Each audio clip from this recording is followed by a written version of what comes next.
Welcome to Carter's Retro Reviews. Today we will be reviewing Golden Axe the Duel. And even though this is the Japanese artwork, I will be reviewing the PAL copy. But one thing I want to bring to light is that on the front cover of the Japanese artwork it says Golden Axe the Duel, but then it's got, you know, this Japanese writing right through the middle of Duel, and it covers up the middle line of the E, so it kind of looks like Golden Axe the Duel. So, is that an appropriate name for this game? Well, let's find out.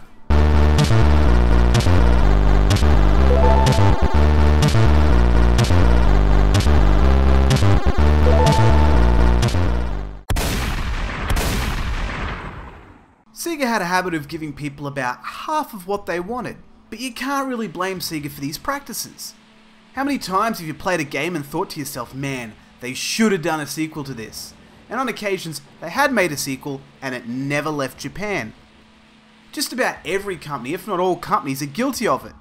How often do you have some unimaginative social retard who's clearly played 5 games in his life complain about Half-Life 3? I get that you're invested and you're bummed that a sequel hasn't been made, but it's not the only game that's done this. Can we all just accept this and move on? No. Will Michael Jordan ever get to relive the magic of all that chaos in the Windy City? Well, okay, yeah, probably. I mean, some retard will make a Kickstarter for it on the heels of Shaq Fu 2, but Golden Axe 1 was amazing. Golden Axe 2 was more or less a rehash of the first, but then Sega was doing meth or fucking something, because 3 was never really properly released until the Virtual Console on the fucking Wii. Sure, you could download it through the Sega channel, Sega's modem-based game downloading system, but who had a modem in 1993? Not I. They released Golden Axe, The Revenge of Death Adder purely in the arcades. Where I'm going with all of this was how hard was it for Sega to give us that on the Saturn?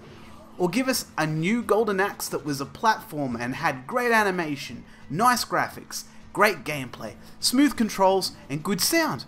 Why did we get this? Nothing about this makes sense. Did Sega feel that one-on-one fighting games were the new trend and that platformers were a thing of the past? Because platformers were as popular by this stage as it ever was. Was it cheaper and easier to make this game over a proper platformer? This 2-player was released as a Sega exclusive in 1995. Well, okay, sorta. It was released on the Sega Titan video as well, but it's all Sega, so it's as good as an exclusive in my mind. I do think that being released in 1995 meant that the timing would have been appreciated. It was also released the world over in all 3 territories, so Sega had some faith in this game. So, does this game match up to Sega's expectations? Presentation of the game is pretty good. It's not great, it's not bad, it's definitely in line with the rest of the series, so you can definitely tell it's something a little more than just the title of the game. Options seem to be pretty standard. Both character selection and in-game presentation seems to be pretty good, with colours that stand out and the theme that works in really, really well. Graphics of the game are not too bad. I read a lot from other reviews that graphics are so-so, and I think they're actually better than that. I've played the likes of Criticom, Rise 2 and D3rd, and by comparison, this looks fucking amazing. And while I've seen better, which is pretty much any Capcom fighter on this system, a game I would say has so-so graphics was Galaxy Fight, and this looks better than that. The sprite detail is pretty good, but the one detail I've not ignored is the animation.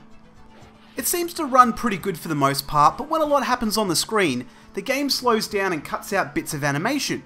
Or maybe it's always had that dodgy animation and it's just not noticeable at normal speed, so when it slows down, it emphasizes it a lot, or something, I don't know. The backgrounds I think actually look pretty good.